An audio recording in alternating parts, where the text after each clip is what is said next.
છેલ્લા લગભગ નવેમ્બર મહિનામાં દિવાળી બાદથી 15 દિવસથી એક ગેરકાયદેસર હથિયાર ધરાવતા હોય એવા લોકો વિરુદ્ધની ડ્રાઈવ ચાલે છે. સાથે સાથે જે હથિયાર પરવાનેદારો છે કે જે પોતાના હથિયારો પ્રદર્શિત કરે છે, લોકોમાં ભય ફેલાવે છે, પરવાનો ન હોય એવા વ્યક્તિઓને આ હથિયાર આપે છે, એમની વિરુદ્ધ પણ ડ્રાઈવ ચાલી રહી છે. આજ દિન સુધીમાં ટોટલ 28 લોકો વિરુદ્ધ કુલ 28 ગુનાઓ દાખલ કરવામાં આવેલા છે અને આ તમામના કાયદેસરના તથા પરવાનાવાળા આ બંને હથિયારો કબજે કરવામાં આવેલ છે.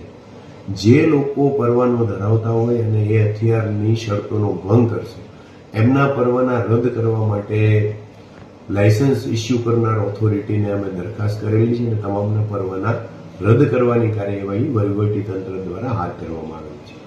આ ઉપરાંત ટોટલ 87 લોકો વિરુદ્ધ આજ દિન સુધીમાં જીપી એક્ટ 135 એટલે કે હથિયારબંધીના જાહેરનામાનો ભંગ કરી અને છરી કે કોઈ અન્ય ઘાતક હથિયાર લઈને નીકળેલા હોય એવા ઇસમો વિરુદ્ધ પણ કાર્યવાહી કરવામાં આવી છે.